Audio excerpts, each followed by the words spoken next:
Okay, what is the SI unit of charge? Coulomb. Coulomb. Then what is 1 microcoulomb? 1 microcoulomb is equal to 10 to the power minus 6 coulomb. Okay, 10 to the power of minus 6 coulomb. Charge is scalar or vector quantity? Scalar. It is a scalar quantity. What is the meaning of scalar quantity?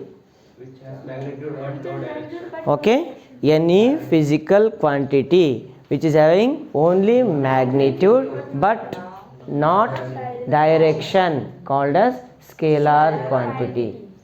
If any physical quantity is having both magnitude and direction is called as vector quantity. Acceleration due to gravity. It is accelerating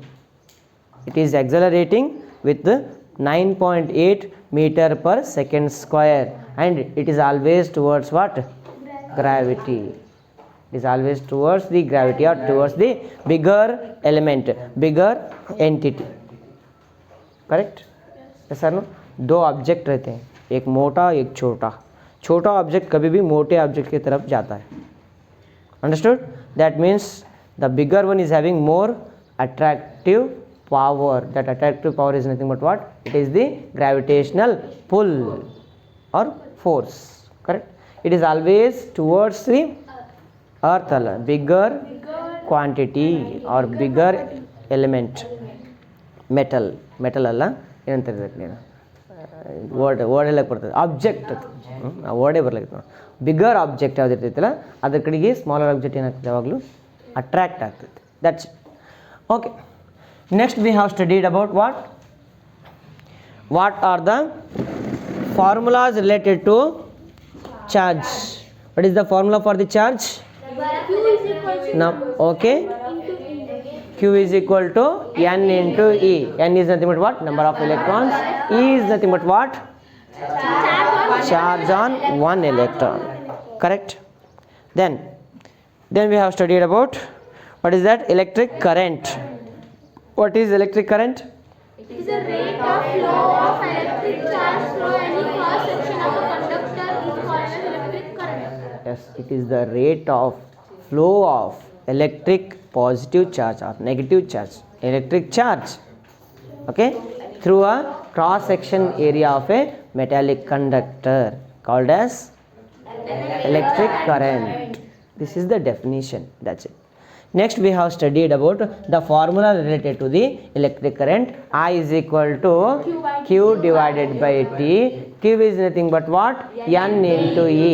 N into E divided by T. That is I is equal to N E divided by T.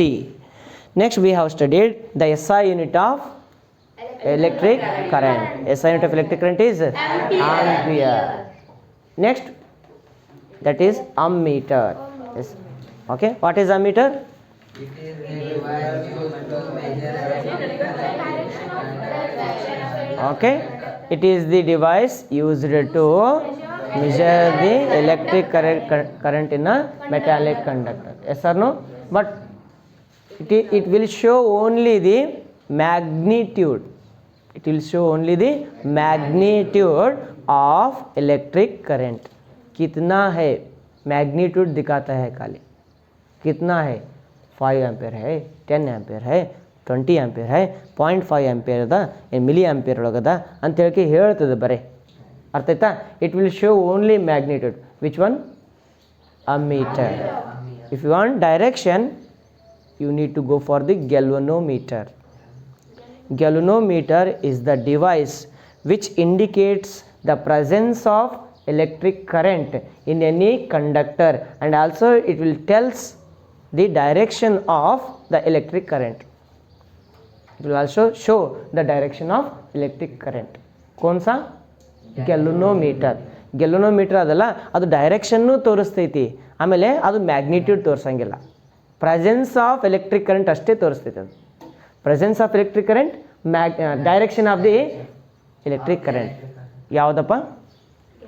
Galvanometer. Galvanometer. Understood? Magnitude ಅಂದ್ರೆ ಎಷ್ಟು ಅದ, ನಿನ್ನ wait ಎಷ್ಟೈತಿ, ನಿನ್ನ wait ಎಷ್ಟೈತಿ? 50 kg 60 kg ಹೌದಾ? ಅಥವಾ 50 Newton 60 Newton ವೇಟನ್ನು Newton ಒಳಗೆ ಹೇಳ್ತೀವಿ ನಾವು, ಹೌದಾ? ಆಯಿತು, ನಿನ್ನ ಇಷ್ಟು ನ್ಯೂಟನ್ ಅದ ಅಂತ ಕೇಳ್ತಿಲ್ಲ, ಇಷ್ಟು ನ್ಯೂಟನ್ ಅನ್ನೋದೇನದು ಮ್ಯಾಗ್ನಿಟ್ಯೂಡ್. ಡೈರೆಕ್ಷನ್ ಅಂದ್ರೆ ಟುವರ್ಡ್ಸ್ ಅರ್ಥ ಇರ್ತೀನಿ ನಾನು ಯಾವಾಗಲೂ, ಹಿಂಗೆ ಹಾರಿದ್ರೆ ಹಿಂಗೆ ವಾಪಸ್ ಇಲ್ಲೇ ಬಂದುಬಿಡ್ತೀನಿ ಅಂತಂದ್ರೆ ಏನದು ಡೈರೆಕ್ಷನ್ ಆಗ್ಬಿಡ್ತದೆ. ಮ್ಯಾಗ್ನಿಟ್ಯೂಡ್ನು ಐತಿ, ಡೈರೆಕ್ಷನ್ನು ಅದ. That means weight is a vector quantity. ಏನಮ್ಮ ಎದ್ರ ಶೋ ಹೆಂಗೆ ಮಾಡ್ತಿ? ಅಮ್ಮೀಟರ್ ಅಂತ ಇರ್ತದೆ ಡಿವೈಸ್, ಅದ್ರೊಳಗೆ ತೋರಿಸ್ತೈತಿ. ಗೆಲ್ಲೋಮೀಟರ್ ಅಂತ ಇರ್ತದೆ ಡಿವೈಸ್, ಅದ್ರೊಳಗೆ ತೋರಿಸ್ತೈತಿ. ನೀನು ವೇಟ್ ಮಷಿನ್ ಮ್ಯಾಗ ನಿಂತ್ಕೊಳಕ್ಕೆ ವೇಟ್ ಹೆಂಗೆ ತೋರಿಸ್ತದಲ್ಲ, ಹಂಗೆ ಅದು ಎಲೆಕ್ಟ್ರಿಕ್ ಕರೆಂಟ್ ಮ್ಯಾಗಸಿನ್ ಮ್ಯಾಗ ಇಟ್ಟು ಅಂತಂದ್ರೆ ಅದು ಎಲೆಕ್ಟ್ರಿಸಿಟಿ ತೋರಿಸ್ತೈತಿ. ಅರ್ಥ ಆಯ್ತಾ? ಓಕೆ, ನಿಮ್ಗೆ ಅದು ನೋಡಬೇಕು ಅಂತ ಅನಿಸ್ತೈತೆ ಅಂತಂದ್ರೆ ಇವು ಅಂಗಡಿಗಳು ಇರ್ತವೆ ಗೊತ್ತಾ, ರಿಪೇರಿ ಮಾಡ್ತಕ್ಕಂಥ ಅಂಗಡಿಗಳು, ಇವೆಲ್ಲ ಮಿಕ್ಸಿ ರಿಪೇರಿ, ಕುಕ್ಕರ್ ರಿಪೇರಿ, ಅದು ರಿಪೇರಿ, ಇದು ರಿಪೇರಿ, ಟಿ ವಿ ರಿಪೇರಿ, ರೇಡಿಯೋ ರಿಪೇರಿ, ಅವ್ರ ಹತ್ರ ಇಷ್ಟು ಸಣ್ಣ ಸಣ್ಣ ಬಾಕ್ಸ್ ಇರ್ತವೆ, ಹಿಂಗೆ ಹಚ್ಚಿ ನೋಡ್ತಿರ್ತಾರೆ ಅವ್ರು, ಹಿಂಗೆ ಹಚ್ಚಿ ನೋಡ್ತಿರ್ತಾರೆ. ಅದಕ್ಕೆ ಅದೇನು ಜೀವಂತದೋ ಸತ್ತದೋ ಅಂತ ಹಿಂಗೆ ನೋಡ್ತಿರ್ತಾರಲ್ಲ, ಆ ಒಂದು ಡಿವೈಸ್ಗಳು ನೀವು ಹೋಗಿ ಅಲ್ಲಿ ನೋಡ್ಬೋದು. Correct? Okay, then comes the ammeter. We have to always keep it in a series of any electric component. To find the electric current present in any component or flowing through a component, we need to attach it to the series wave. ಹೆಂಗೆ attach ಮಾಡ್ಬೇಕಂತ? Series way ಒಳಗೆ attach ಮಾಡ್ಬೇಕಂತ. For example, ಈಗ ಇಲ್ಲೊಂದು bulb ಐತಿ, ಈ bulb ಒಳಗಡೆ electric current pass ಆಗಾಕತ್ತದ. ಈಗ electric current for example 5 ampere ಅದ ಅಂತ ತಿಳ್ಕೊಂಬೇಡಿ ನೀನು. ಇದ್ರೊಳಗೆ 5 ಆಂಪಿಯರೇ ಹೊಂಟದಂತ ನಿನಗೆ ಹೆಂಗೆ ಗೊತ್ತಾಗ್ತದೆ? ಅದಕ್ಕೆ ಏನು ಮಾಡ್ತೀವಿ ಅಂತಂದ್ರೆ ಇದನ್ನು ತೊಗೊಂಡೋಗಿ ಒಂದಿಲ್ಲಿ ಅಮ್ಮೀಟರ್ ಇರ್ತೈತಿ. ಅಮ್ಮೀಟರ್ ಈ ಥರ ಡಿವೈಸ್ ಇರ್ತೈತಿ. ಕರೆಕ್ಟ್? ಇದ್ರೊಳಗೆ ಈ ಥರ ಏನಿರ್ತವೆ ಅಂತಂದ್ರೆ ವೇಜ್ಗಳು ಇರ್ತವೆ, ಹಿಂಗೆ ಇರ್ತದೆ ಅದು ನೋಡೋಕೆ. ಆಗ್ತೈತಾ? ಇನ್ನೂ ತೋರಿಸ್ಬೇಕಂದ್ರೆ ಒಳಗೆ ಅದಾವ, ಅಲ್ಲಿ ತನಕ ಹೋಗೋದಾಗಲ್ಲ ಅಂತ ಹೇಳಿ ಇಲ್ಲಿ ನೋಡೋಕೆ ನೀವು ಅಲ್ಲಿ ಒಳಗೆ ತೊಗೊಂಬೋಕು. Okay, this is galvanometer. This is called as galvanometer. ಇದು ಗ್ಯಾಲೋಮೀಟರ್. ಇದು ಅರ್ಥ ಆಯ್ತಾ? ಇದು ರೆಡ್ ಅಂತಂದ್ರೆ ಪಾಸಿಟಿವ್ ಪಾರ್ಟ್, ಪಾಸಿಟಿವ್ ಟರ್ಮಿನಲ್ ಇಲ್ಲಿ ಅಪ್ಲೈ ಮಾಡೋದು. ಇದು ಬ್ಲ್ಯಾಕ್ ಅಂತಂದ್ರೆ ನೆಗೆಟಿವ್ ಟರ್ಮಿನಲ್. ಅರ್ಥ ಆಯ್ತಾ? ನೆಗೆಟಿವ್ ಟರ್ಮಿನಲ್ ಒಂದು ಪಾಸಿಟಿವ್ ಟರ್ಮಿನಲ್ ಅಪ್ಲೈ ಮಾಡಿದೆ ಅಂತ ತಿಳ್ಕೊ. ಫಾರ್ ಎಕ್ಸಾಂಪಲ್, ಈ ಕಡೆಯಿಂದ ಬಂದಿತ್ತು ಒಂದು ಎಲೆಕ್ಟ್ರಿಕ್ ವೈರ್, ಇವಾಗ ಒಂದು ಬ್ಯಾಟ್ರಿ ಐತಿ, ಇಲ್ಲಿ ಬ್ಯಾಟ್ರಿದು ನೆಗೆಟಿವ್ ಪಾರ್ಟ್ನಿಂದ ಇಲ್ಲಿ ಬಂತು. ಇಲ್ಲಿದಿಂದ ಏನು ಮಾಡುತ್ತೆ ಅಂತಂದ್ರೆ ಬ್ಯಾಟ್ರಿ ಪಾಸಿಟಿವ್ ಪಾರ್ಟಿಗೆ ಹೋಯ್ತು. ಇದು ಪಾಸಿಟಿವ್ ಪಾರ್ಟ್, ಇದು negative part. Positive terminal negative terminal apply करें तो क्या है उसके अंदर कितना करंट है इसके अंदर दिखाते हैं. कितना करंट नहीं है ಡೈರೆಕ್ಷನ್ ದಿಕ್ಕಾತ ಅದು ಡೈರೆಕ್ಷನ್ ತೋರಿಸ್ತೈತಿ. ನೀನು ಇದನ್ನು ನೋಡಬೇಕು ಅಂತಂದ್ರೆ ಒಂದು ಸಣ್ಣ ಬ್ಯಾಟ್ರಿ ತೊಗೋಬೇಕು. ಅಂಗಡಿ ಒಳಗಿರ್ತಾವೆ ಬ್ಯಾಟ್ರಿ, ಒಂದು 12 ವೋಲ್ಟಿದ್ದು ಇಲ್ಲ ಅಂತ 5 ವೋಲ್ಟ್ ಬ್ಯಾಟ್ರಿ ಇರ್ತಾವಲ್ಲ. ಆಮೇಲೆ ಒಂದು ವೈರ್ ತೊಗೋಬೇಕು, ಎರಡು ವೈರ್ ತೊಗೋಬೇಕು. ಇಷ್ಟು 2 ವೈರ್ ತೊಗೊಂಡು ಇಲ್ಲಿಂದ ಒಂದು ವೈರ್ ಇಲ್ಲಿ ಕನೆಕ್ಷನ್ ಕೊಡ್ಬೇಕು. ಹಿಂಗೆ ತೆಗೆದಕ್ಕೆ ಇಲ್ಲಿ ಹಿಂಗೆ ಸುತ್ತಕ್ಕೆ ಹಿಂಗೆ ತಿರುಗಿಸ್ಬೇಕು. ಅದ ಒಂದು ಕಡೆ ಈ ಕಡೆ ಒಂದು ವೈರ್ ಬಂತ, ಇದನ್ನು ಹಿಂಗೆ ತೆಗೆದಕ್ಕೆ ಇನ್ನೊಂದು ವೈರ್ ಬಂತ, ಅವೆರಡನ್ನ ಇಲ್ಲಿ ಬ್ಯಾಟ್ರಿಯಿಂದ ಕನೆಕ್ಷನ್ ಮಾಡೋಂತಿಕೋ ಇಲ್ಲಿ ಡೈರೆಕ್ಷನ್ ತೋರಿಸ್ತೈತಿ. ಆಮೇಲೆ ಬ್ಯಾಟ್ರಿದು ಹಿಂಗೆ ಉಲ್ಟಾ ಮಾಡೋಂತಿಕೋ ಪಾಸಿಟಿವ್ ನೆಗೆಟಿವ್. ಮೊದಲು ಡೈರೆಕ್ಷನ್ ಈ ಕಡೆ ತೋರಿಸ್ತೈತೆ ಅಂದ್ರೆ ಈ ಸಲ ಡೈರೆಕ್ಷನ್ ಈ ಕಡೆ ತೋರಿಸ್ತೈತಿ. ಇದು ಮಟೀರಿಯಲ್ ಇಲ್ಲೇ ಇರ್ತದ, ನೀವು ಬರಬೇಕು, ಎಕ್ಸ್ಪೆರಿಮೆಂಟ್ ನೀವು ಮಾಡಬೇಕು. ತಿಳಿತಾ? ಅದಕ್ಕೇನು ಬೇಕಾಗ್ತದ? ಒಂದು 10 ರೂಪಾಯಿ ಬ್ಯಾಟ್ರಿ ಬೇಕಾಗ್ತದೆ. ಹೌದಾ? ಮನ್ಯಾಗ ಮೊಬೈಲ್ ರಿಮೋಟ್ ಸೆಲ್ ಇರ್ತಾವಲ್ಲ ತೊಗೊಂಡು ಬರೋದೈತಿ, ಮತ್ತು ನೋಡ್ಕಿ ಮತ್ತು ಒಯ್ದು ಇಡೋದೈತಿ. ಡೈರೆಕ್ಷನ್ ಏನಪ್ಪ ಅಂತಂದ್ರೆ ಇಲ್ಲಿ ಈ ಕಡೆ ಬಂತಂದ್ರೆ ನೆಗೆಟಿವ್ ಟು ಪಾಸಿಟಿವ್ ಟರ್ಮಿನಲ್ ಅಂದಂಗೆ, ಈ ಕಡೆ ಹೋದರೆ ಪಾಸಿಟಿವ್ ಟು ನೆಗೆಟಿವ್ ಟರ್ಮಿನಲ್ ಅಂತ. ಅರ್ಥಾಯ್ತಾ? Negative to positive terminal, positive to negative terminal. ಈ ಎಕ್ಸಾಂಪಲ್ ಈಗ ನೆಗೆಟಿವ್ ಟು ಪಾಸಿಟಿವ್ ಟರ್ಮಿನಲ್ ತೋರಿಸ್ತಂತ ತಿಳ್ಕೊ, ಈ ಸೈಡ್ ತೋರಿಸ್ತಂತ ತಿಳ್ಕೊ. ಅಂದರೆ ಫ್ಲೋ ಆಫ್ ಎಲೆಕ್ಟ್ರಾನ್ಸ್ ಏನದ ಪಾಸಿಟಿವ್ನಿಂದ ನೆಗೆಟಿವ್ ಹೊಂಟವ. ಅಂದರೆ ಪಾಸಿಟಿವ್ ಪಾರ್ಟ್ ಈ ಕಡೆ ಐತಿ, ಇದು ನೆಗೆಟಿವ್ ಪಾರ್ಟ್ ಈ ಕಡೆ ಐತಿ, ಪಾಸಿಟಿವ್ ಪಾರ್ಟ್ ಈ ಕಡೆ ಐತಿ. ಫ್ಲೋ ಆಫ್ ಎಲೆಕ್ಟ್ರಾನ್ಸ್ ಹಿಂಗೆ ಹೊಂಟವ, ಎಲೆಕ್ಟ್ರಿಕ್ ಕರೆಂಟ್ ಹಿಂಗೆ ಹೊಂಟೈತಿ. ಡೈರೆಕ್ಷನ್ ಹಿಂಗೆ ತೋರಿಸಿದ್ರೆ ಎಲೆಕ್ಟ್ರಿಕ್ ಕರೆಂಟ್ ಹಿಂಗೆ ಹೊಂಟೈತಿ. ಎಲೆಕ್ಟ್ರಿಕ್ ಕರೆಂಟ್ ಯಾವಾಗಲೂ ಏನಿರ್ತದಪ್ಪ? Opposite to the flow of electrons ಇರ್ತೈತಿ. ಎಲೆಕ್ಟ್ರಿಕ್ ಕರೆಂಟ್ ಹಿಂಗೆ ಹೊಂಟದಂತಂದ್ರೆ ಈ ಕಡೆ ನೆಗೆಟಿವ್ ಅದಂದಂಗೆ, ಈ ಸೈಡ್ ನೆಗೆಟಿವ್. ಎಲೆಕ್ಟ್ರಿಕ್ ಕರೆಂಟ್ ಹಿಂಗೆ ಹೊಂಟದಂದ್ರೆ ಈ ಕಡೆ ಸೈಡ್ ನೆಗೆಟಿವ್ ಐತಿ. ತಿಳಿತಾ? ನೀನು ಉಲ್ಟಾ ಮಾಡಿದೆ, ಆ ಕಡೆ ಸೈಡ್ ನೆಗೆಟಿವ್ ಮಾಡ್ದೆ ಅಂತ ತಿಳ್ಕೊ, ಅವಾಗ ಏನಾಗ್ತದೆ? ಎಲೆಕ್ಟ್ರಿಕ್ ಕರೆಂಟ್ ಹಿಂಗೆ ಹೋಗ್ತದೆ ಈ ಸೈಡ್, ಆವಾಗ ಎಲೆಕ್ಟ್ರಾನ್ಸ್ ಈ ಸೈಡ್ ಬರ್ತವೆ, ಹಿಂಗೆ ಬರ್ತವೆ. ಅರ್ಥಾಯ್ತಾ? ಹಿಂಗೆ ಪಾಸ್ ಹಾಕೊಂತ ಹೋಗ್ತಾವೆ. ಇದೇನೈತಿದು? Direction of electric current in a conductor. Direction show ಮಾಡೋದಕ್ಕೆ ಏನೈತೆ ನಮ್ಮ ಹತ್ರ? ಗ್ಯಾಲ್ವನೋಮೀಟರ್, ಜಿ ಅಂತ ಬರ್ತಾರೆ ಮೀಟ್ರಲ್ಲಿ, ಗ್ಯಾಲ್ವನೋಮೀಟರ್. ಆಮೇಲೆ ಏನಪ್ಪ ಅಂತಂದ್ರೆ ಇನ್ನೊಂದು ಬರ್ತೈತಿ ಅಮ್ಮೀಟರ್. ಅಲ್ಲಿ ಒಳಗೆ ಐತದ ಅಮ್ಮೀಟರ್ ತಂದಿಲ್ಲ, ವೋಲ್ಟ್ ಮೀಟರ್ ತಂದಾನ. ಇದು ವೋಲ್ಟ್ ಮೀಟ್ರ್ ಐತಿ. ಇದು ವೋಲ್ಟ್ ಮೀಟ್ರ್ ಏನು ಮಾಡ್ತೈತೆ ಅಂತಂದ್ರೆ ನೀನು ಬ್ಯಾಟ್ರಿ ಮೇಲ್ಗಡೆ ವೋಲ್ಟೇಜ್ ಬರ್ದಿರ್ತಾರಲ್ಲಿ, ಹೌದಾ? ಆ ಬ್ಯಾಟ್ರಿ ಒಳಗಡೆ ಇಷ್ಟೇ ವೋಲ್ಟ್ ಅಂತ ಹೆಂಗೆ ಹೇಳ್ತಿ? ಬ್ಯಾಟ್ರಿದು ಏನಪ್ಪ ಅಂದ್ರೆ 2 ಟರ್ಮಿನಲ್ಗೆ ವೈರನ್ನು ಕೊಡು, ಇಲ್ಲಿ ಅಟ್ಯಾಚ್ ಮಾಡು, ಜಸ್ಟ್ ಚೆಕ್ ಮಾಡು, ಅದರೊಳಗೆ ಎಷ್ಟು ವೋಲ್ಟೇಜ್ ಐತೆ ಅಂತ ಗೊತ್ತಾಗ್ತದೆ. ಇದು ಅಪ್ ಟು ಏನಪ್ಪ ಅಂತಂದ್ರೆ 3 ವೋಲ್ಟ್ ತನಕ ಹೇಳ್ತೈತೆ ಇದು. 3 ವೋಲ್ಟ್ ತನಕ ಇರ್ತದೆ. 3 ವೋಲ್ಟ್ಗಿಂತ ಜಾಸ್ತಿ ಇದ್ರೆ ಇದು ವರ್ಕ್ ಮಾಡೋಂಗಿಲ್ಲ, ತಿಳಿತಾ? ಜಾಸ್ತಿ ಸರ್ 220 ವೋಲ್ಟ್ ಐತ್ರಿ ಅದ್ರೊಳಗಡೆ, ಅದಕ್ಕೆ ಇದಕ್ಕೆ ಅಪ್ಲೈ ಮಾಡೋದು ಆಗ್ತದೆ ಅಂತ ಚಾನ್ಸ್ ಇಲ್ಲ, ಇದು ವರ್ಕೇ ಆಗಂಗಿಲ್ಲ ಅದು ಅಲ್ಲಿ, ಅರ್ಥಾಯ್ತಾ? 220 ವೋಲ್ಟ್ ಸಲುವಾಗಿ ಇನ್ನೊಂದೇನಪ್ಪ ಅಂತಂದ್ರೆ ಅದು ವೋಲ್ಟ್ ಮೀಟರ್ ಅಂತ ಕರಿತೀವಿ, ಮಲ್ಟಿಮೀಟರ್ಸ್ ಅಂತ ಕರಿತೀವಿ. ಅದಕ್ಕೆ ನಾವು ಏನಂತೀವಪ್ಪ? ಮಲ್ಟಿಮೀಟರ್ಸ್ ಅಂತ ಕರಿತೀವಿ. ಇಂಜಿನಿಯರಿಂಗ್ ಒಳಗಡೆ ಇಲ್ಲ PUC ಒಳಗಡೆ ನೀವು ಎಲೆಕ್ಟ್ರಾನಿಕ್ಸ್ ತೊಗೊಂಡ್ರಿ ಅಂತಂದ್ರೆ ಮಲ್ಟಿಮೀಟ್ರನ್ನ ತೊಗೋಬೇಕಾಗ್ತದೆ ನೀವು. This is called as multimeter. यहाँ बीच में क्या है, ऐसा ऐसा रहता, इधर क्या एक डिस्प्ले रहता है, इसको एक टक टक टक करते, ಇಲ್ಲೊಂದು ಏನಪ್ಪ ಅಂದ್ರೆ ಡೈರೆಕ್ಷನ್ ಇರ್ತದೆ, ಹಿಂಗೆ ತಿರುಗಿಸ್ತಾರೆ, ಇಲ್ಲೊಂದು ಹಿಂಗೆ ಏನಪ್ಪ ಅಂದ್ರೆ ಎರಡು ಇರ್ತವೆ, ಇಲ್ಲಿಂದ ಹಿಂಗೆ ಒಂದು ವೈರ್ ಬಂದಿರ್ತೈತಿ, ದಪ್ಪ ಒಂದು ಬ್ಲ್ಯಾಕ್, ಈ ಕಡೆ ರೆಡ್ ವೈರ್ ಇರ್ತೈತಿ, ಈ ಕಡೆ ಏನಪ್ಪ ಅಂತಂದ್ರೆ ಬ್ಲ್ಯಾಕ್ ವೈರ್ ಇರ್ತೈತಿ, ಇದು ಮುಂದೆ ಹಿಂಗೆ ಚೂಪ್ ಇರ್ತದೆ, ಹಿಂಗೆ ಚೂಪ್ ಇರ್ತೈತಿ, ಹಿಂಗೆ ಚೂಪ್ ಇರ್ತೈತಿ. ಇದೇನು ಮಾಡ್ತದೆ, ಹಿಂಗೆ ಇಂಡಿಕೇಶನ್. ಇದನ್ನ ಎರಡು ತೊಗೊಂಡೋಗಿ ನೀನು ಇಲ್ಲಿ ವೋಲ್ಟ್ ಮೀಟ್ರ್ ಅಂತ ಸೆಟ್ ಮಾಡೋದು. ಇಲ್ಲಿ ವೋಲ್ಟ್ ಮೀಟ್ರ್ ಸೆಟ್ ಮಾಡಿ ಹಿಂಗೆ ನೀನು ಯಾವುದೊಂದು ಟರ್ಮಿನಲ್ಗೆ ಹಿಂಗೆ ಈಗ ಏನಂದ್ರೆ ಇಲ್ಲಿ ಟರ್ಮಿನಲ್ಗೆ ನೀನು ಅಪ್ಲೈ ಮಾಡ್ದೆ ಅಂತ ತಿಳ್ಕೊ, ಅಂದರೆ ಇದ್ರೊಳಗಡೆ ಎಷ್ಟು ವೋಲ್ಟ್ ಅಂತ ತೋರಿಸ್ತೈತಿ. ವೋಲ್ಟ್ ಮೀಟ್ರ್ ಸೆಟ್ ಮಾಡಿದ್ರೆ ಆ ಮೀಟ್ರಿಗೆ ಸೆಟ್ ಮಾಡಿದ್ದಿಕ್ಕೋ, ಇದು ಆ ಮೀಟ್ರಾಗೂ ಕೆಲಸ ಮಾಡ್ತದೆ, ಆ ವೋಲ್ಟ್ ಮೀಟ್ರಾಗೂ ಕೆಲಸ ಮಾಡ್ತದೆ, ಎಲ್ಲ ಇದು ಮಲ್ಟಿಮೀಟ್ರ್ ಅಂತ ಇರಬೇಕು. ಮಲ್ಟಿಮೀಟ್ರ್ ಅಂತ ಇದಕ್ಕೊಂದು 500-600 ರೂಪಾಯಿ ರೊಕ್ಕ ಆಯ್ತು ಇದಕ್ಕೆ, ಅರ್ಥಾಯ್ತಾ? ಓಕೆ, ಇದನ್ನು ಯೂಸ್ ಮಾಡಿ ಏನು ಮಾಡ್ತಾರೆ ಅಂತಂದ್ರೆ ನೀನು ವರ್ಕ್ ಮಾಡ್ಕೊತ ಹೋಗ್ತಿ. ಇಲ್ಲಿ ಡಿಸ್ಪ್ಲೇ ಇರ್ತೈತಿ, ಇದು ಡಿಜಿಟಲ್ ಡಿಸ್ಪ್ಲೇ ಇರ್ತೈತಿ, ಡಿಜಿಟಲ್ ತೋರಿಸ್ತೈತಿ. ಒಂದು 2.6 ವೋಲ್ಟ್ ಇದ್ರೆ 2.6 ವೋಲ್ಟ್ ಅಂತ ತೋರಿಸ್ತೈತಿ. ಇಲ್ಲಿ ಇದು ಅನಲಾಗ್ ಅಂತಿದೆ ನಾವು, ಇದೇನಿದು ಅನಲಾಗ್. ಅನಲಾಗ್ ಅಂತಂದ್ರೆ ಅಲ್ಲಿ ಎಕ್ಸಾಕ್ಟ್ ವ್ಯಾಲ್ಯೂಸ್ಗಳು ನಿನಗೆ ನಂಬರ್ಸ್ ಒಳಗೆ ತೋರಿಸಂಗಿಲ್ಲ, ಎಕ್ಸಾಕ್ಟ್ ವ್ಯಾಲ್ಯೂಸ್ಗಳು ನೀನು ಅದನ್ನು ರೀಡ್ಔಟ್ ನೀನು ಮಾಡಬೇಕಾಗ್ತದೆ. 2 ಆಗಬೇಕು 3, 3 ಅಂದ್ರೆ 2.1 2.2 2.2 2.6 ಅಂತ ಹಿಂಗೆ ನೀನು ನೋಡಿ ಹೇಳಬೇಕಾಗ್ತದೆ. ಬಟ್ ಇಲ್ಲಿ ಎಕ್ಸಾಕ್ಟೇ ಪಟ್ನಿಗೆ ಗೊತ್ತಾಗ್ಬಿಡ್ತದೆ, ನಂಬರ್ಸ್ ಸಿಗ್ತವೆ ನಿನಗಲ್ಲಿ, ಡೈರೆಕ್ಟ್ ನಂಬರ್ 2.5 2.6 ಹಿಂಗೆ. This is called digital, this is analogue. Okay, voltmeter, ammeter, galvanometer ಎಲ್ಲ ಸೇರಿ ಏನಿರ್ತದೆ ಅದರೊಳಗಡೆ ಮಲ್ಟಿಮೀಟರ್ ಅಂತ ಇರ್ತದೆ, correct? Okay, what is the direction of electric current? It is always opposite to the flow of electrons, correct? Yes or no? Okay, ಇದು direction ಗೊತ್ತಾಯ್ತು. लेकिन हमको क्या चाहिए, वो कंडक्टर के अंदर क्या चल रहा है, ಕಂಡಕ್ಟರ್ ಒಳಗೆ ಏನಾಗಕತ್ತೈತಿ. ನಾವು ಎಕ್ಸ್ಟರ್ನಲ್ ಬ್ಯಾಟ್ರಿ ಅಪ್ಲೈ ಮಾಡಿದ್ರೆ ಅಷ್ಟೇ ಎಲೆಕ್ಟ್ರಿಸಿಟಿ ಪ್ರೊಡ್ಯೂಸ್ ಆಗ್ತದೋ ಎಂದು, ಅಥವಾ ಎಲೆಕ್ಟ್ರಾನ್ಸ್ ಮೂವ್ ಆಗ್ತಾವೋ, ಇಲ್ಲ ಎವ್ರಿ ಡೇ ಹಂಗೆ ಮೂವ್ ಆಗ್ತಾನೆ ಇರ್ತಾವೋ ಅಂತ ಒಂದು ಕ್ವಶನ್ ಬರ್ತೈತಿ. ಓಕೆ, ಲೆಟ್ ಅಸ್ ಕನ್ಸಿಡರ್ ಒಂದು copper wire cross section area. Cross section of A copper wire. This is copper wire which is having what? Copper atoms. These are the copper atoms. Since it is solid, atoms are tightly packed to each other. That means there is very very small gap between any two particles, but there is still gap is there. That gap is called as interatomic gap. Interatomic gap or space, correct? Every atom is having shells, yes or no? The outermost shell electrons are having more energy. If you give small amount of energy to them, they will be free from the atom and they are freely movable.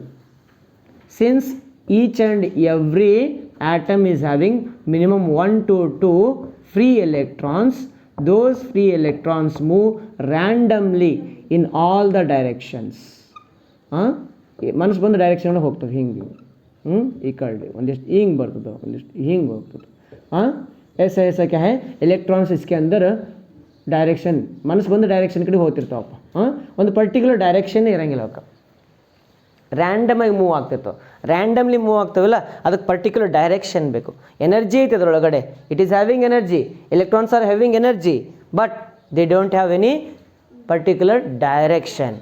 If you apply external battery to it, okay, that battery will drag them into a single direction. Battery will drag them towards a single direction. That is, this part is positive part, this is negative part. Okay, positive part के तरफ electrons क्या है, drift होते हैं. Drift, what is drift speed? Drift. When a steady current flows in a conductor, then the electrons in the move in a certain speed, it is called as drift speed. Okay, under the electric field, under the influence of electric field, under the influence of electric field, each and every freely moving electron will be in the same direction, will be in the same direction. With this there will be a speed which is generated by each and every electron in any metallic conductor.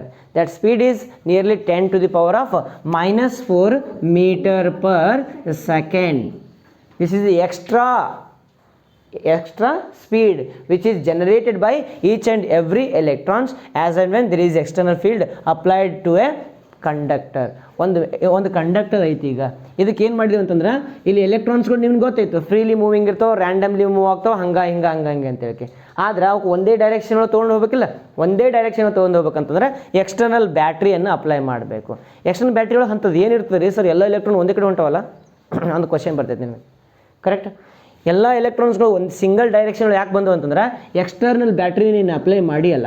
ಇಲ್ಲಿ ಏನದಪ್ಪ external battery ಒಳಗಡೆ ಒಂದು gap ಐತಿ, difference ಐತಿ, ಒಂದು gap ಅದ, ಒಂದು difference ಅದ. ಇಲ್ಲಿ ಎಲೆಕ್ಟ್ರಾನ್ಸ್ಗಳು ಏನದಾವಪ್ಪ ಅಂತಂದ್ರೆ ಜಾಸ್ತಿ ಅದಾವೆ. ಫ್ರೀ ಮೂವಿಂಗ್ ಎಲೆಕ್ಟ್ರಾನ್ಸ್ ಅಥವಾ ಫ್ರೀ ಎಲೆಕ್ಟ್ರಾನ್ಸ್ ಏನದಾವ ಇಲ್ಲಿ ಜಾಸ್ತಿ ಅದಾವೆ, ಸಿಕ್ಕಾಪಟ್ಟಿ ಅದಾವೆ. ಆದ್ರೆ ಈ ಪಾಸಿಟಿವ್ ಪಾರ್ಟ್ ಒಳಗಡೆ, ಇದು ಪಾಸಿಟಿವ್ ಟರ್ಮಿನಲ್ ಇಲ್ಲ, ಪಾಸಿಟಿವ್ ಟರ್ಮಿನಲ್ ಒಳಗಡೆ ಎಲೆಕ್ಟ್ರಾನ್ಸ್ಗಳು ಕಮ್ಮಿ ಅದಾವೆ. ಓಕೆ, ಆಲ್ರೆಡಿ ಇನ್ ನೇಚರ್ ಒಳಗಡೆ ಯಾವುದೋ ಮಟೀರಿಯಲ್ ಹೈ ಕಾನ್ಸಂಟ್ರೇಷನ್ ಒಳಗದ ಅಂತ ತಿಳ್ಕೊ, ಆಮೇಲೆ ಇನ್ನೊಂದು ಅದ್ರ ಬಾಜು ಲೋ ಕಾನ್ಸಂಟ್ರೇಷನ್ ಒಳಗೈತಿ ಅಥವಾ ಏರಿಯಾ ರೀಜನ್, ಈ ರೀಜನ್ ಹೈ ಕಾನ್ಸಂಟ್ರೇಷನ್, ಇನ್ನೊಂದು ರೀಜನ್ ಲೋ ಕಾನ್ಸಂಟ್ರೇಷನ್ ಒಳಗದ ಅಂತಂದ್ರೆ ಅವಾಗ ಏನಾಗ್ತದಪ್ಪ ಮಿಸ್ಟರ್ ಶರತ್, ಏನಾಗ್ತದೆ ಅವಾಗ ಆ ಥರ ಸೌಂಡ್ ಆಗ್ತದಲ್ಲ ಕೂತ್ಕೊಂಡು. ಮತ್ತು ಹ್ಯಾಂಗೆ ನೀ ಹ್ಯಾಂಗೆ ಕೂತಿದ್ದು ನೋಡು, ಯಾವುದೋ ಜಗತ್ತಿನೊಳಗದಿ ನಿನಗೆ ನೋಡಿ ಹೇಳ್ತೀನಿ. ಮತ್ತು ನಾನು ಅಷ್ಟು ಮೇಲೆ ತಿಳ್ಕೊಂಡ್ಬಿಡ್ಬೇಕು ನೀನು ನಾನೇನೋ ತಪ್ಪು ಮಾಡತ್ತೀನಿ ಅಂತ ತಿಳಿತಾ? ನಿನಗೆ ಜಾಸ್ತಿ ಮಾಡತ್ತೀನಿ ಅಂತಂದ್ರೆ ನೀನು ತಪ್ಪು ಮಾಡತ್ತೀನಿ ಅಂತಂದಂಗೆ ತಿಳಿತು, ಅರ್ಥ ಮಾಡ್ಕೊ. ಓಕೆ, ಏನು ಹೇಳ್ತಿದ್ದೆ? ಓಕೆ, ಹಾಂ, ಇದೇನಪ್ಪ ಅಂದ್ರೆ ಪ್ರಾಪರ್ಟಿ ಇದೆ. ಫಾರ್ ಎಕ್ಸಾಂಪಲ್ ಅಲ್ಲಿ ಈ ರೂಮ್ ಒಳಗೆ ಹೀಟ್ ಜಾಸ್ತಿ ಐತಪ್ಪ, ರೂಮ್ ಒಳಗೆ ಹೀಟ್ ಸಿಕ್ಕಾಬಿಟ್ಟು ಜಾಸ್ತಿ ಆಗಿಬಿಟ್ಟೈತಿ, ಟೆಂಪ್ರೇಚರ್ ಏನಂತಾರೆ ಬಿಸಿಲು ಜಾಸ್ತಿ ಐತಿ, ಹೀಟ್ ಜಾಸ್ತಿ ಆಗಿಬಿಟ್ಟೈತಿ. ಆಮೇಲೆ ಏನಪ್ಪ ಅಂದ್ರೆ ರಪ್ಪ ಮಳೆ ಬಂದುಬಿಡ್ತೈತಿ, ಹಂಗೆ ಬಿಸಿಲಾಗಿ ಮಳೆ ಬಂದುಬಿಡ್ತೈತಿ. ಅವಾಗ ಹೊರಗೆಲ್ಲ ತಂಪಾಗಿರ್ತದೆ, ನಮ್ಮ ರೂಮ್ ಇನ್ನೂ ಏನಿರ್ತೈತಿ ಹೀಟ್ ಹಾಟ್ ಇರ್ತೈತಿ. ಅವಾಗ ಏನಾಗ್ತಂದ್ರೆ ಸಾವಕಾಸಾಗಿ ನೀನು ಅಲ್ಲಿ ಹೊರಗೆ ಹೋದಂತಿಗೆ ಹೊರಗೆ ಕೋಲ್ಡ್ ಅನ್ನಿಸ್ತದೆ, ಹೌದಾ ಇಲ್ಲ? ಹೊರಗೆ ಕೋಲ್ಡ್ ಅನ್ನಿಸ್ತದೆ, ರೂಮ್ ಏನು ಅನ್ನಿಸ್ತದೆ ಹೀಟ್ ಅನ್ನಿಸ್ತೈತಿ. ಅದು ನೀನು ಅಲ್ಲಿ ಬಾಜು ನಿಂತು ನೋಡಿ, ನೀನು ಈ ಕಡೆ ಹಾಟ್ನು ನಿನ್ನ ಫೀಲ್ ಆಗ್ತದೆ, ಈ ಕಡೆ ಕೋಲ್ಡ್ನು ಫೀಲ್ ಆಗ್ತದೆ. ಕರೆಕ್ಟಾ? ಇದು ರೂಮ್ನಿಂದ ಹಿಂಗೆ ಹಾಟ್ ಬರ್ತೈತಿ, ಈ ಕಡೆ ಗಾಳಿಯಿಂದ ಕೋಲ್ಡ್ ಬಂದುಬಿಡ್ತೈತಿ. ಅಂದ್ರೆ ನಿನ್ಗೆ ಫೀಲ್ ಗೊತ್ತಾಗ್ತದೆ ನಿನಗೆ ಆವಾಗ. ಅಂದ್ರೆ ಹೀಟ್ ಎಲ್ಲಿಂದ ಎಲ್ಲಿ ಫ್ಲೋ ಆಗ್ತೈತಿ? From higher concentration to the lower concentration. ಈ ಕಡೆ ಹೀಟ್ ಜಾಸ್ತಿ ಅದ, ಈ ಕಡೆ ಹೀಟ್ ಕಮ್ಮಿ ಅದ. ಹೀಟ್ ಜಾಸ್ತಿ ಇದ್ದಿದ್ದರಿಂದ ಹೀಟ್ ಕಮ್ಮಿ ಇದ್ದ ಕಡೆ ಏನಾಗ್ತದೆ ಮೂವ್ ಹಾಕ್ಕೊಂತ ಹೋಗ್ತದೆ. ಇದು ಸಿಂಪಲ್. ಈಗ ಟ್ಯಾಂಕ್ ಒಳಗೆ ನೀರು ಐತಿ, ಆ ಟ್ಯಾಂಕ್ ನೆಲ ಒಳಗೆ ಇಡ್ತೇನು, ಮನೆ ಮ್ಯಾಗ ಇಡ್ತಿದ್ದಿ, ಹೌದಿಲ್ಪ? ಅಲ್ಲಿಂದ ಏನಪ್ಪ ನೀನು ನಲ್ಲಿ ಒಳಗೆ ನೀರು ಬರ್ತದೆ. ಮ್ಯಾಗ ನೀರು ಕಳ್ಸೋದನ್ನ ಹೇಳತ್ತಿಲ್ಲ, ಟ್ಯಾಂಕ್ ಹೇಳತ್ತೀನಿ ಅಷ್ಟೇ. ಅರ್ಥಾಯ್ತಾ? ಟ್ಯಾಂಕ್ ಕೆಳಗಿದ್ರೆ ನೀನು ತೊಗೊಂಡು ಹೋಗಿ ಹಾಕ್ಬೇಕಾಗ್ತದೆ. ಅವ್ನು ತಂತಾನೆ ಬರ್ತಾವೆ ನಾವು ಇಲ್ಲ. ಟ್ಯಾಂಕ್ ರೂಮಿನ ಫ್ಲೋರ್ ಮ್ಯಾಗಿತ್ತು ಅಂತಂದ್ರೆ ಅವಾಗ ಏನಾಗ್ತದೆ, ರೂಫ್ ಮ್ಯಾಗಿತ್ತಂದ್ರೆ ಅವಾಗ ಏನಾಗ್ತದೆ ಆರಾಮ್ಸೆ ನೀರು ಬರ್ತದೆ. ಅಂದ್ರೆ ಹೈಯರ್ ಲೆವೆಲ್ ಏನೈತಲ್ಲಿ ಪೊಟೆನ್ಷಿಯಲ್ ಡಿಫರೆನ್ಸ್ ಐತಲ್ಲಿ. ಪೊಟೆನ್ಷಿಯಲ್ ಎನರ್ಜಿ ಗೊತ್ತೈತಿ ನಿನಗೆ? ಪೊಟೆನ್ಷಿಯಲ್ ಡಿಫರೆನ್ಸ್ ಅಂತಂದ್ರೆ ಪೊಟೆನ್ಷಿಯಲ್ ಎನರ್ಜಿ ಹೈ ಐತಿ ಎದ್ರೊಳಗಡೆ, ವಾಟರ್ ಟ್ಯಾಂಕ್ ಒಳಗಡೆ. ಇಲ್ಲಿ ನಲ್ಲಿ ಒಳಗೆ ಲೋ ಐತಿ. ಈಗ ನಲ್ಲಿ ಆನ್ ಮಾಡೋದಂತ ತಿಳ್ಕೊ, ಏನಾಗ್ತದ ಹೈ ಪೊಟೆನ್ಷಿಯಲ್ ಡಿಫರೆನ್ಸ್ನಿಂದ ಲೋ ಪೊಟೆನ್ಷಿಯಲ್ ಡಿಫರೆನ್ಸ್ ಕಡೆ ಏನಾಗ್ತದೆ ವಾಟರ್ ಫ್ಲೋ ಆಗ್ತೈತಿ, ಗ್ರಾವಿಟಿನೂ ಇರ್ತದೆ ಅಲ್ಲಿ. ಕರೆಕ್ಟ್? ಗ್ರಾವಿಟಿ ಇದ್ದಲ್ಲಿ ಅದಕ್ಕೇನು ಬಂದಿರ್ತದೆ? ಎನರ್ಜಿ ಬಂದಿರ್ತೈತೆ. Potential energy is due to gravity, kinetic energy is due to movement, motion. ಅದು ನಿನ್ಗೆ ಗೊತ್ತೈತಿ. ಕರೆಕ್ಟ್? ಇಲ್ಲಿ ಏನಾಗ್ತದೆ ಅಂತಂದ್ರೆ ಈ ಒಂದು ಕಂಡಕ್ಟರ್ ಒಳಗಡೆ ಏನು ಜಾಸ್ತಿ ಇದಾವಪ್ಪ?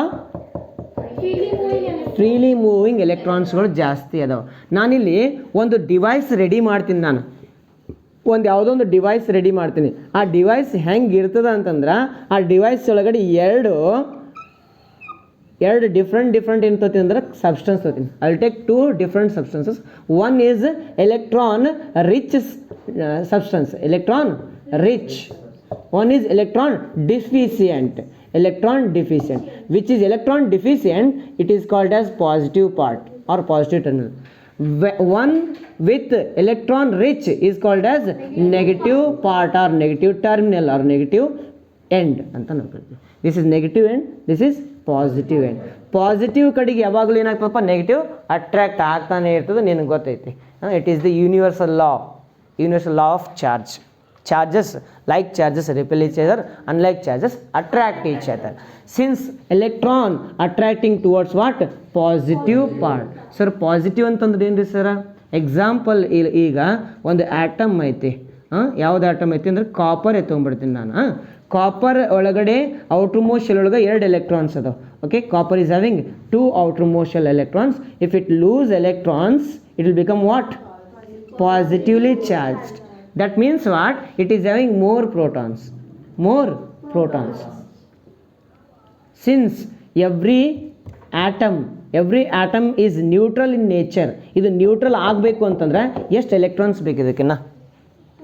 2 electrons ಬೇಕಲ್ಲ. ಅದು ನ್ಯೂಟ್ರಲ್ ಆಗ್ಬೇಕಂತ ಪ್ರಯತ್ನ ಮಾಡ್ತಾನೆ ಮತ್ತೆ ವಾಪಸ್. ಯಾಕಂದ್ರೆ ನೇಚರ್ ಅದನ್ನು ಹೇಳ್ತೈತಿ, ನೀನು ನ್ಯೂಟ್ರಲ್ ಆಗಪ್ಪ, ನೀನು ಪ್ಲಸ್ ಆಗಿರಬಾರ್ದು ಅಂತ ಹೇಳಿ. ಅವಾಗ ಏನಾಗ್ತದೆ ಅಂತಂದರೆ ಇಲ್ಲಿ ಪ್ಲಸ್ ಆಗೈತಿ ಈ ಪಾರ್ಟ್ ಒಳಗಡೆ ಏನಪ್ಪ ಜಾಸ್ತಿ ಕಡಿಮೆ ಎಲೆಕ್ಟ್ರಾನ್ಸ್ ಅದಾವ, ಜಾಸ್ತಿ ಪ್ರೋಟಾನ್ಸ್ ಅದಾವ. ಅಂದ್ರೆ ಕಡಿಮೆ ಎಲೆಕ್ಟ್ರಾನ್ಸ್ ಜಾಸ್ತಿ ಪ್ರೋಟಾನ್ಸ್ ಅಂದ್ರೆ ಇಲ್ಲೇನೈತಿ ಎಲೆಕ್ಟ್ರಾನ್ಸ್ಗಳು ಜಾಸ್ತಿ ಅದಾವ. ಓಕೆ, ಇಲ್ಲಿ ಆಮೇಲೆ ಈ ಸೈಡ್ ಏನೈತಿ ಜಾಸ್ತಿ ಎಲೆಕ್ಟ್ರಾನ್ಸ್ ಅದಾವ, ಆಮೇಲೆ ಕಡಿಮೆ ಪ್ರೋಟಾನ್ಸ್ ಅದಾವ. ನಾನೇನು ಮಾಡ್ತೀನಿ, ಒಂದು ಕಂಡಕ್ಟರನ್ನು ಅಪ್ಲೈ ಮಾಡತ್ತೀನಿ ನಾನು ಇಲ್ಲಿ. ಒಂದು ಕಂಡಕ್ಟರ್ ಅಪ್ಲೈ ಮಾಡತ್ತೀನಿ. ಇಲ್ಲಿ ಎಕ್ಸ್ಟರ್ನಲ್ ಬ್ಯಾಟ್ರಿ ಐತಿಲ್ಲ, ಈ ಬ್ಯಾಟ್ರಿ ಏನು ಮಾಡ್ತೈತೆ ಅಂತಂದ್ರೆ ಆ ಡಿಫ್ರೆನ್ಸನ್ನು ಪ್ರೊಡ್ಯೂಸ್ ಮಾಡಿದ್ದಕ್ಕೆ ನೆಗೆಟಿವ್ ಪಾರ್ಟ್ಸ್, ನೆಗೆಟಿವ್ ಎಲೆಕ್ಟ್ರಾನ್ಸ್ ಅಂದ್ರೆ ಬರ್ತಾವಲ್ಲ, ಎಲೆಕ್ಟ್ರಾನ್ಸ್ಗಳೆಲ್ಲ ಯಾಕಡೆ ಬರ್ತಾವೆ ಅಂತಂದ್ರೆ ಪಾಸಿಟಿವ್ ಟರ್ಮಿನಲ್ ಬರ್ತಾವೆ. ಆಮೇಲೆ ಇದೇನಾಗ್ತದೆ ಅಂತಂದ್ರೆ ಒಂದು ಸಕ್ಷನ್ ಪ್ರೊಡ್ಯೂಸ್ ಮಾಡ್ದಂಗೆ ಮಾಡ್ತೈತಿ. ಸಕ್ಷನ್, ಈಗ ಎಕ್ಸಾಂಪಲ್ ನೀನು ಲೈಫ್ ಪ್ರೊಸೆಸಸ್ ಕಲ್ತಿದ್ದಿ, ಟ್ರಾನ್ಸ್ಪಿರೇಷನ್ ಆಗ್ತೈತಿ ಗೊತ್ತಾ? ಟ್ರಾನ್ಸ್ಪಿರೇಷನಿಂದ ಲೀಫ್ನಿಂದ ಏನಾಗ್ತಿತ್ತಪ್ಪ, ವಾಟರ್ ಇವ್ಯಾಪ್ರೇಟ್ ಆಗ್ತೈತೆ. ಇದೇನಾಗ್ತದೆ, ಒಂದು ಫೋರ್ಸನ್ನು ಪ್ರೊಡ್ಯೂಸ್ ಮಾಡ್ತಿತ್ತು. ಅಪ್ಲಿಫ್ಟಿಂಗ್ ಫೋರ್ಸ್ ಪ್ರೊಡ್ಯೂಸ್ ಆಗಿ ಅರ್ತ್ನಿಂದ ಏನಾಗ್ತಿತ್ತು, ವಾಟರ್ ಮೇಲ್ಗಡೆ ಬರ್ತಿತ್ತು. ಸೇಮ್ ಇಲ್ಲೂ ಕೂಡ ಆ ಥರದ್ದು ಅದಂತ ಹೇಳ್ತಿಲ್ಲ ನಿನಗೆ, ಜಸ್ಟ್ ಕಂಪ್ಯಾರಿಸನ್ ಮಾಡಿ ಹೇಳ್ತೀನಿ ನಾನು. ಆ ಥರದ್ದು ಅಂತ ಹೇಳ್ತೀನಿ ನಾನು, ಆಯ್ತಾ? ಕಂಪ್ಯಾರಿಸನ್ ಮಾಡಿ ಹೇಳ್ತೀನಿ ನನಗೆ. ಓಕೆ, ಅದೇ ಥರದ್ದು ಏನಾಗ್ತದೆ ಅಂತಂದ್ರೆ ಆ ಫೋರ್ಸನ್ನು ಯಾರು ಕೊಟ್ಟಂಗೈತಿ, ಆ ಡ್ರ್ಯಾಗಿಂಗ್ ಫೋರ್ಸ್ ಯಾರು ಕೊಟ್ಟಂಗಾಯ್ತು? ಈ ಎಕ್ಸ್ಟರ್ನಲ್ ಬ್ಯಾಟ್ರಿ ಏನು ಮಾಡ್ತಿಲ್ಲಿ? It is producing or it is providing difference, potential difference. ಅದನ್ನು ಹೇಳ್ತೀನಿ ನಿಮಗೆ, ಪೊಟೆನ್ಷಿಯಲ್ ಡಿಫರೆನ್ಸ್ ಅಂತಂದ್ರೆ ಇಲ್ಲಿ difference between positive and negative parts. Difference between positive and negative ಪಾರ್ಟನ್ನು ಯಾರು ಪ್ರೊವೈಡ್ ಮಾಡ್ತಾರೆ? ಇಲ್ಲಿ ಎಕ್ಸ್ಟರ್ನಲ್ ಬ್ಯಾಟ್ರಿ ಪ್ರೊವೈಡ್ ಮಾಡ್ತೈತಿ. ಅವಾಗ ಏನಾಗ್ತದೆ, ಎಲೆಕ್ಟ್ರಾನ್ಸ್ಗಳು ಮೂವ್ ಹಾಕ್ಕೊಂತ ಬರ್ತಾವೆ. ಆ ಎಕ್ಸ್ಟರ್ನಲ್ ಬ್ಯಾಟ್ರಿಯಿಂದ ಮಾತೇನಾಗ್ತಂತಂದ್ರೆ ಇದು ಕಂಟಿನ್ಯೂಸ್ ನಡೀತದೆ ಪ್ರಾಸೆಸ್. ಅರ್ಥ ಆಯ್ತಾ? ಎಕ್ಸ್ಟರ್ನಲ್ ಬ್ಯಾಟ್ರಿ ಅಪ್ಲೈ ಮಾಡಿದ ತಕ್ಷಣನೇ ಆಗಿಬಿಡ್ತದೆ ಅಂತಂದ್ರೆ ಇವೆಲ್ಲ ಫ್ರೀಲಿ ಮೂವಿಂಗ್ ಎಲೆಕ್ಟ್ರಾನ್ಸ್ಗಳು ಏನಾಗ್ತಾವೆ, ಒಂದು ಕಡೆ ಅಲೈನ್ ಆಗಿಬಿಡ್ತಾವೆ. ಯಾಕೆ ಅಲೈನ್ ಆಗ್ತಾವೆ? ಅವಕ್ಕೆ ಗೋಲ್ ಅದ. ಈಗ ಮೊದಲು ಅದಕ್ಕೆ ಗೋಲ್ ಇರಲಿಲ್ಲ, ಗುರಿ ಇರಲಿಲ್ಲ, ಹೌದಾ? ಅವ್ರಿಗೆ ಗೋಲ್ ಇರಲಿಲ್ಲ. ಯಾರಿಗೆ? ಎಲೆಕ್ಟ್ರಾನ್ಸ್ಗಳಿಗೆ. ಫ್ರೀಲಿ ಮೂವಿಂಗ್ ಎಲೆಕ್ಟ್ರಾನ್ಸ್ ಎನರ್ಜಿ ಐತಿ, ಬಟ್ ಗೋಲ್ ಇಲ್ಲ. ಅದರೊಳಗಡೆ ಹಿಂಗೆ ಮನಸ್ಸು ಬಂದು ಮೂವ್ ಹಾಕತ್ತು. ನೀನು ಯಾವಾಗ ಗೋಲನ್ನು ಕೊಟ್ಬಿಟ್ಟು, ಗೋಲ್ ಏನಪ್ಪ? ಪಾಸಿಟಿವ್ ಪಾರ್ಟನ್ನು ನೆಗೆಟಿವ್ ಮಾಡಿ, ಇದು ನ್ಯೂಟ್ರಲ್ ಮಾಡೋದು. ಇದು ಪಾಸಿಟಿವ್ ಪಾರ್ಟ್ ಇದಲ್ಲ, ಇದನ್ನ ಹೆಂಗೆ ಮಾಡಿ ನ್ಯೂಟ್ರಲ್ ಮಾಡ್ಬೇಕೀಗ, ಅದು ಗೋಲ್. ಆ ಗೋಲ್ನ ರೀಚ್ ಮಾಡ್ಬೇಕಂದ್ರೆ ಏನಾಗ್ತದೆ, ಇವೆಲ್ಲ ಎಲೆಕ್ಟ್ರಾನ್ಸ್ಗಳು ಮೂವ್ ಹಾಕ್ಕೊಂತ ಹೋಗ್ತವೆ. ಇದು ಮೂವ್ ಆದಂಗೆ ಇಲ್ಲಿ ಏನಾಗ್ತದೆ, ಕಾನ್ಸಂಟ್ರೇಷನ್ ಕಡಿಮೆ ಆಗ್ತದೆ. ಇಲ್ಲಿ ಕಾನ್ಸಂಟ್ರೇಷನ್ ಕಡಿಮೆ ಆಗ್ತದೆ, ಇದರೊಳಗೆ ಕಾನ್ಸಂಟ್ರೇಷನ್ ಹೈ ಇರ್ತದಲ್ಲ. ಹಿಂಗೆ ಏನಾಗ್ತದೆ, ಹೈ ಕಾನ್ಸಂಟ್ರೇಷನ್ ಇಂದ low concentration, high to low ಏನಾಗ್ತದೆ, ಕಂಟಿನ್ಯೂಷನ್ ಈಗ ನಡೀತೈತೆ ಇದು ಪ್ರಾಸೆಸ್. ಇದು ಕಂಟಿನ್ಯೂಸ್. ಚಾರ್ಜ್ ಏನಾಗ್ತದೆ, ಇಲ್ಲಿ ಮೂವ್ ಆಕತ್ತು. ಎಲೆಕ್ಟ್ರಾನ್ಸ್ ಅಂದ್ರೆ ಚಾರ್ಜ್ ಇಲ್ಲ, ಚಾರ್ಜ್ ಕಂಟಿನ್ಯೂಸ್ ಮೂವ್ ಆಯ್ತು ಅಂತಂದ್ರೆ ಅದಕ್ಕೆ ಒಂದು ಏನು ಬರ್ತದೆ ಅಂತಂದ್ರೆ ಎನರ್ಜಿ ಸಿಕ್ಬಿಡ್ತದೆ. That energy is called as electric energy. ಆ ಎನರ್ಜಿಯಿಂದ ನೀನೇನು ಮಾಡ್ಬೋದು, ಬಲ್ಬ್ ಆನ್ ಮಾಡ್ಬೋದು. ಆ ಎನರ್ಜಿಯಿಂದ ನೀನು ಇಸ್ತ್ರಿ ಹೊಡಿಬೋದು. ಆ ಎನರ್ಜಿಯಿಂದ ಟಿ ವಿ ಹಚ್ಬೋದು. ಅರ್ಥ ಆಗ್ತದೆ? ತಿಳಿತದೆ? Freely moving electrons which are not having a particular direction. As and when there is external electric field is applied, all the electrons will be moving in a same direction. Due to this, there will be one drift speed. Drift is nothing but what? Drrr ಅಂತ ಹಿಂಗೆ ತಿರುಗಿಬಿಡೋದು, ನಿಂತು ಜಾಗದಾಗೆ. Drifting ಅಂತ ಗೊತ್ತಾ? ಗಾಡಿ drift ಮಾಡೋದಂತ ಕರೀತಾರೆ. ಅವ್ನು ನಿಂತು ಜಾಗದಾಗ ಹಿಂದಿನ ಗಾಲಿ ಹಿಂಗೆ ತಿರುಗಿಸಿ ಹಿಂಗೆ ಹೋಗ್ತಾನೆ ಗೊತ್ತಾ ಹೀರೋ. ಇಲ್ಲಿ ಒಂದು ಇಬ್ಬರು ಮೂರು ಬಂದಿದಾರೆ ಹೀರೋಗಳು ಅದಾರ, ಇಲ್ಲೂ ಅದಾರ.